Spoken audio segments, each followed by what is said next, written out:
Penyelenggaranya Universitas Lampung. Universitas Jambi. Oh, Jambi. Jambi. Matekpen punya prestasi. Tergantung. Mereka itu ada yang 2 tim, tapi maksimal 2 tim sih. mahasiswa FKIP.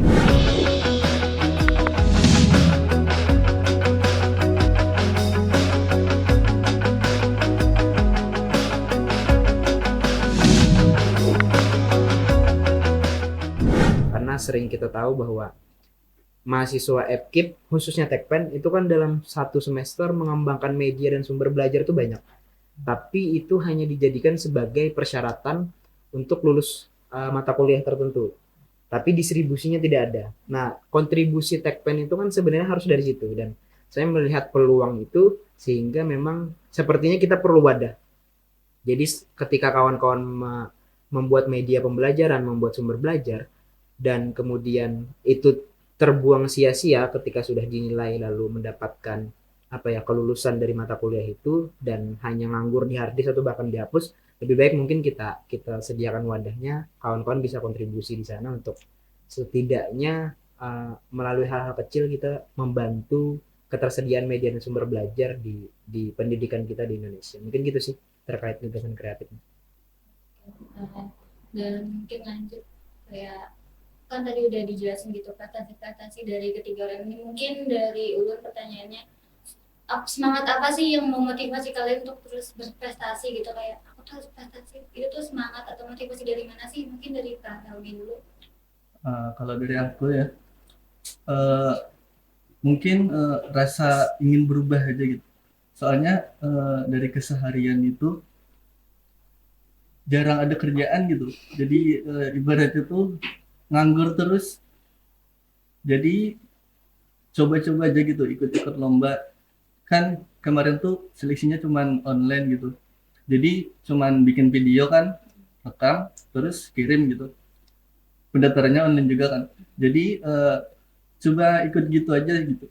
Terus lihat hasilnya kan, ternyata masuk gitu.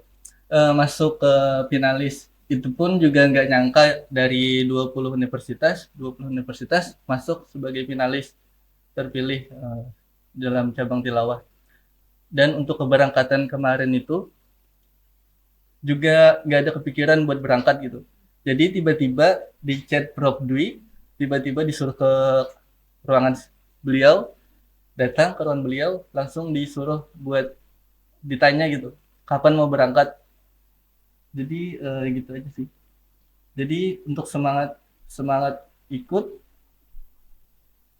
dari diri sendiri aja sih. Soalnya tidak ada kerjaan kan, jadi di hati aja rasa ingin berubah. Jadi gabut aja gitu, Iya. yang berubah. Terus kalau Kak Adinda gimana? Oke.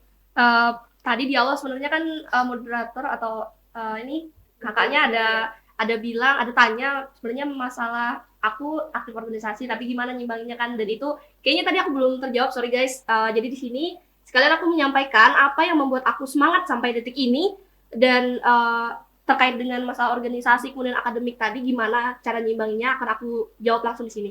Jadi pertama-tama terkait dengan masalah organisasi akademik itu tuh sebenarnya bagaimana perjalanan kita kuliah, apa yang akan kita lakukan selama kuliah itu harus kita rancang sejak awal kita masuk perkuliahan.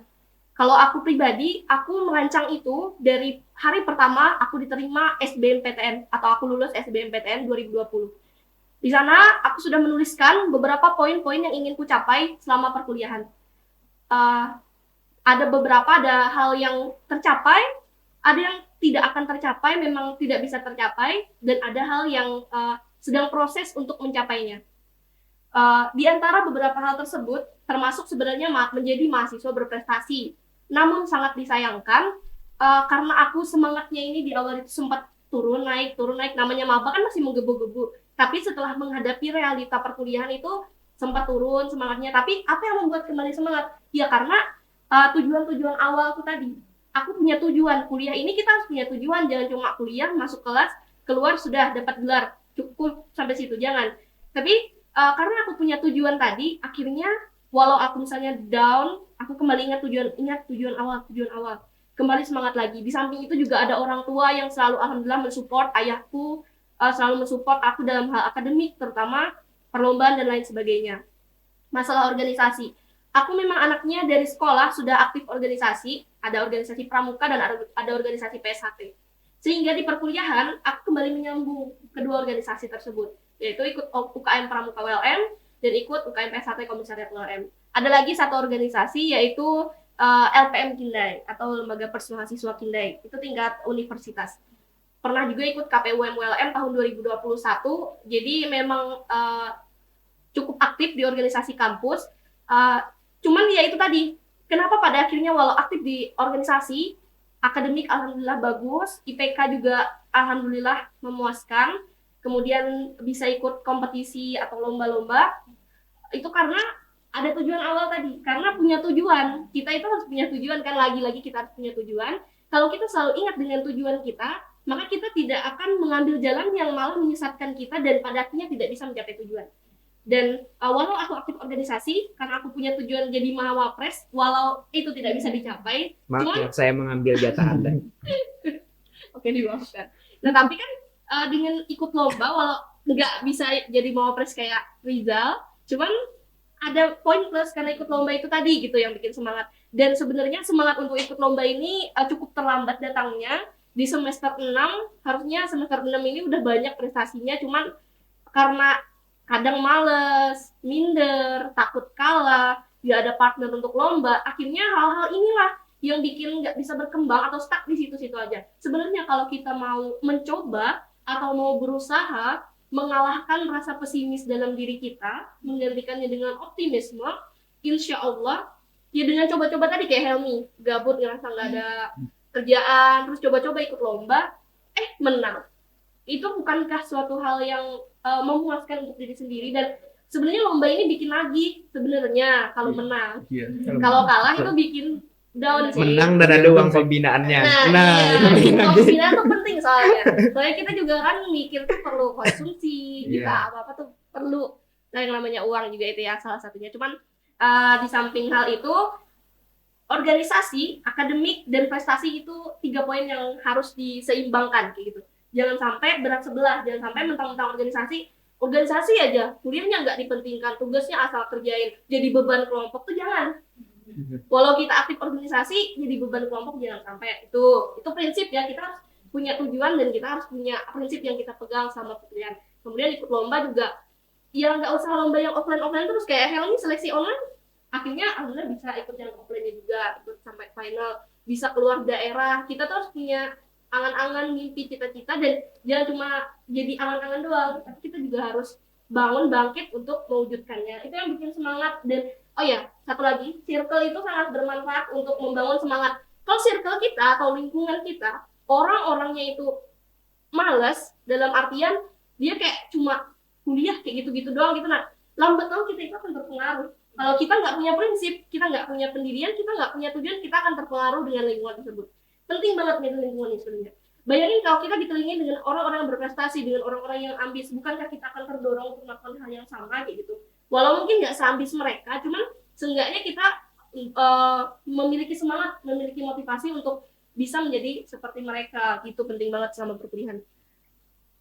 Ya, kayak gitu sih. Mau ke circle-nya jadi lebih baik gitu kan. Iya. Mungkin dari Kak Rizal apa sih motivasi? Motivasinya mungkin selama ini kita terlalu membatasi diri. Saya masih ingat 2018 kepala sekolah SMK 3 di ruangan operator lab film itu tiba-tiba masuk ke ruangan dan tanya, Rizal mau magang nggak ke Magelang? Awalnya berempat. Kemudian nggak lama kemudian ternyata berubah, Rizal mau magang nggak di Jakarta tapi sendirian katanya. Nah, kalau saya membatasi diri pada saat itu, mungkin Rizal yang sekarang itu tidak ada. Saya beruntung ketika itu langsung menjawab mau Pak kayak gitu, karena itu yang banyak kemudian merubah hidup saya menjadi lebih baik. Dan di balik itu kan banyak orang-orang hebat, selain orang tua, keluarga juga ada Bu Yuni, Pak Jainal, Pak Azmi dan lain sebagainya, guru-guru saya semua itu banyak mensupport. Dan ya itu tadi kita kadang terlalu membatasi diri kita, kayak misalkan kita mau ikut lomba, baru baca persyaratannya ya sudah, oh banyaknya persyaratannya ya. Akhirnya kan 4. Nah itu kan kita membatasi diri kita. Saya pernah dengar cerita kayak gini, dulu pernah ada orang terlambat masuk kuliah, sedangkan profesor itu sudah selesai dan ada 2 buah soal di papan tulis, dan si orang tadi kan terlambat nih, nggak masuk kelas, dia nggak dengar apa yang dijelaskan oleh si profesor tadi.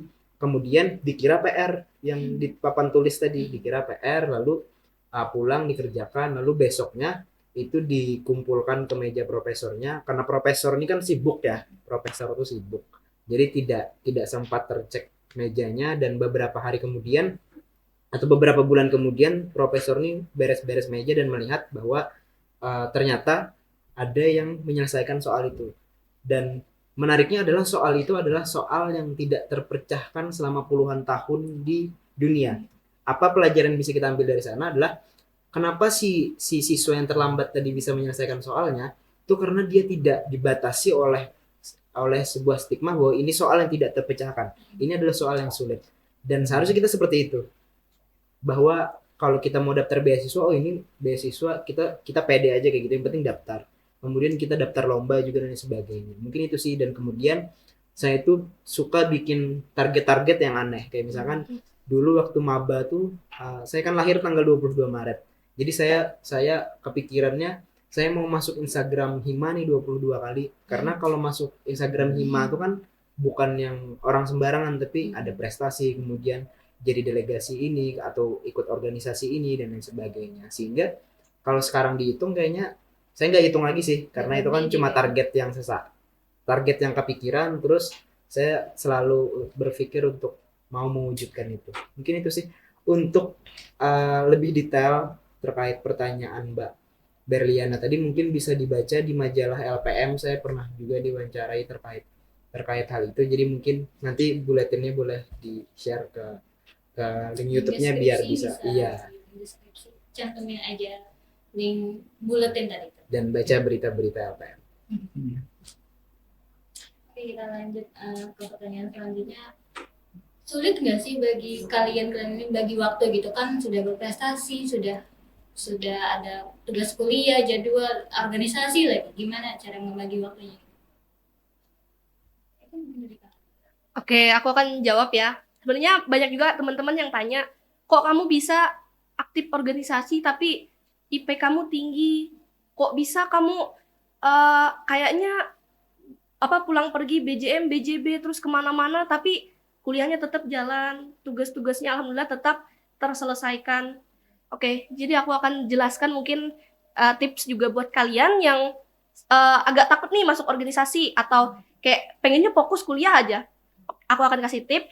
Jadi yang pertama itu pentingnya kita membangun fondasi di awal perkuliahan, lagi-lagi awal perkuliahan, karena memang awal inilah titik start awalnya, kayak pijakan pertama kita tuh dari awal itu. Nah, kalau kita pondasinya lemah, maka kita selanjutnya bisa roboh. Tapi kalau pondasinya sudah dikuatkan, jadinya kedepannya enak. Nah, pertama ini pentingnya membangun relasi, terutama dengan teman-teman seprodi, seangkatan, sekelas, itu penting banget. Karena nggak bisa kita pungkiri, tugas-tugas kuliah tuh kadang kita nggak bisa handle sendirian. Kita perlu bantuan teman, kita perlu orang buat tanya ini gimana tugasnya. Nah, di awal semester aku bertekad untuk menjadikan diriku ini sebagai orang yang dikenal aktif, kemudian orang yang dikenal lah intinya. Dikenal dalam artian teman-teman tuh kenal dengan aku, dosen bisa kenal dengan aku dengan cara waktu awal perkuliahan sudah aktif nanya, kemudian aktif menjawab pertanyaan dosen, sehingga lewat hal tersebut kan orang jadi melihat nih ke arah kita kayak gitu. Alhamdulillahnya punya temen yang sangat kooperatif banget, salut banget sama Tekten angkatan 2020 ternyata terutama itu karena dari awal semester kalau ada tugas atau apa kami sering nge-zoom bareng, terus nanti share jawaban. Jadi itu lumayan membantu di samping aku organisasi juga udah ada temen nih yang bisa bantu nanti ngerjain tugas kayak gitu. Jadi walau di organisasi rapat sampai malam dan lain-lain itu alhamdulillah tetap bisa mengimbangi karena ada bantuan teman juga. Dan waktu awal itu kan kuliahnya online, jadi masih bisa tuh rapat offline sambil dengerin Zoom online. Cuman tetap nangkep poin-poinnya apa-apa aja, dan jangan jadi beban kelompok kayak gitu. Itu kayak sudah ditanamkan dari awal gitu. Nah jadinya karena ada mindset kayak gitu, kita akan otomatis sendiri tuh. Misalnya nih malam ini aku udah rapat nih, tapi besok ada presentasi. Nah jadi manajemen waktunya tuh malam ini rapatnya offline. Aku bisa nih kalau bahas di kelompok itu online nanti sama teman-teman. Jadi di saat itu juga di waktu yang bersamaan sering banget waktu itu rapat tapi sambil nge-zoom sama teman-teman buat bahas persiapan besok presentasi. Terus bahas masalah pembagian tugas di kelompok. Itu sudah di manajemen. Lagian kan organisasi itu nggak seharian full terus berhari-hari sampai kamu lulus kuliah kan. Pasti ada jeda. Nah, masalah dia nggak bisa ngerjain tugas karena organisasi itu sebenarnya tergantung prioritas. Berarti udah bisa dikatakan dia nggak memprioritaskan kuliahnya. Dia nggak memprioritaskan tugas kuliahnya karena dia selalu mengedepankan organisasinya, padahal itu nggak boleh. Harusnya kalau memang waktunya organisasi, ya organisasi. Tapi ingat kewajibanmu sebagai mahasiswa yaitu berkuliah, jalankan tugas-tugasnya. Jadi dengan sendirinya waktu itu akan terbagi sendiri mindsetnya. Nggak akan terlena fokus organisasi, tapi akademiknya jeblok. Nah, kayak gitu. Jadi harus benar-benar punya prinsip. Yang pertama tadi kan punya fondasi, yang kedua itu berprinsip untuk selalu seimbang antara akademik dan organisasi. Di organisasi itu jangan juga pasif, jangan jadi beban di organisasi, jangan juga jadi beban di akademiknya, di kuliah, di kelompok. Nah, kalau di organisasi usahakan tetap aktif. Itu Pang, aku dari awal kuliah sudah ingin menjadikan aku sebagai orang yang dikenal aktif di kuliahnya, baik itu akademik, baik itu di organisasi, menjadi orang yang vokal, orang yang tidak takut menyuarakan pendapatnya, sehingga baik itu di akademik ataupun di organisasinya tetap bisa sama-sama menyeimbangkan, dan orang-orang nggak menganggap aku beban aja di organisasi, beban aja di kelompok, beban aja di akademik. Tapi aku tetap berusaha menyeimbangkan biar aku ini nggak cuma jadi beban di kedua hal tersebut. Untuk prestasi tadi, ini sebenarnya agak keteteran juga karena udah capek nyimbangin nih akademik, prestasi, akademik, organisasi, tambah prestasi lagi. Nah untuk prestasi ini kayak kita tuh harus punya goals itu loh. Tujuan tuh penting banget. Kita misalnya dalam sebulan kita targetnya ikut 3 lomba misalnya. Nah, itu tuh kita bagaimana caranya biar kita bisa mencapai goal tersebut. Kita pasti akan berusaha cari lomba, 3 buah lomba yang bisa diikuti dalam sebulan.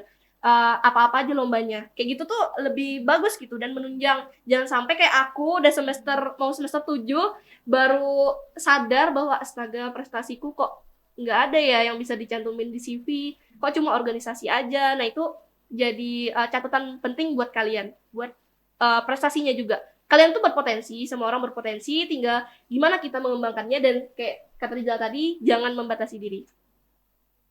Mungkin lanjut ke kayak gimana sih cara bagi waktunya gitu antara organisasi terus pian juga pasti latihan kan, karena mungkin ada latihan pian tilawah itu. Jadi bagaimana sih cara membagi waktunya supaya balance gitu?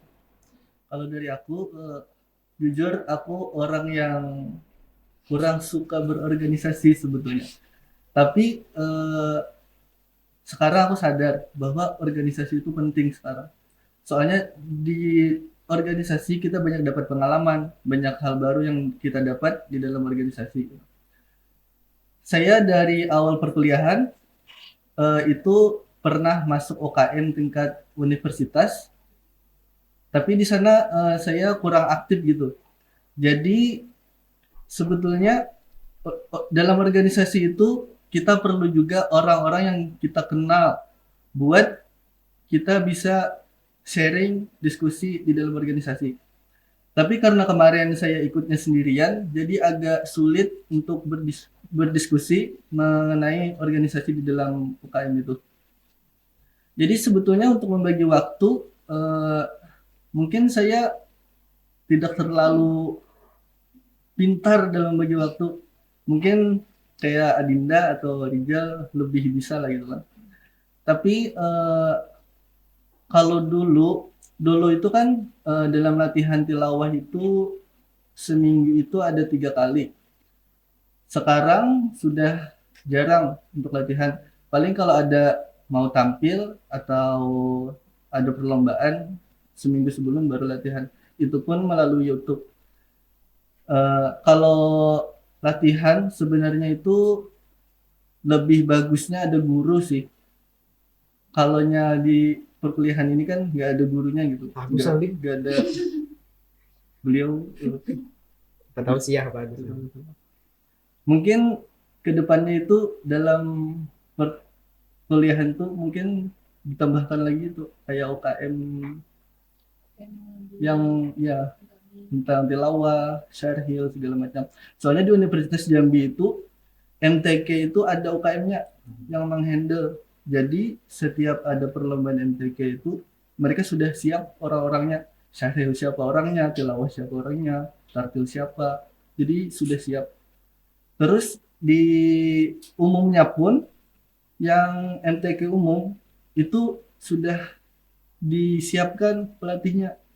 Jadi dari tingkat kecamatan itu sudah dikumpulkan orang-orangnya. Ini yang ikut lomba. Kabupatennya juga ada, sampai tingkat provinsinya ada. Jadi itu sih. Mungkin lanjut ke Karija. Oke, mungkin terkait gimana cara membagi waktunya. Dulu saya pernah ditanya waktu semester 5 itu kan kayak semester yang apa ya? Hektik. Hat trick. Itu kalau apa ya? Kalau kadok kuat bisa mati di semester 5. Pokoknya semester 5 itu semester yang Masya agak Allah. sulit lah untuk dilalui. Tidak bisa untuk diungkapkan tapi terasa sekali. Jadi di semester 5 itu saya ngambil 21 SKS. Kemudian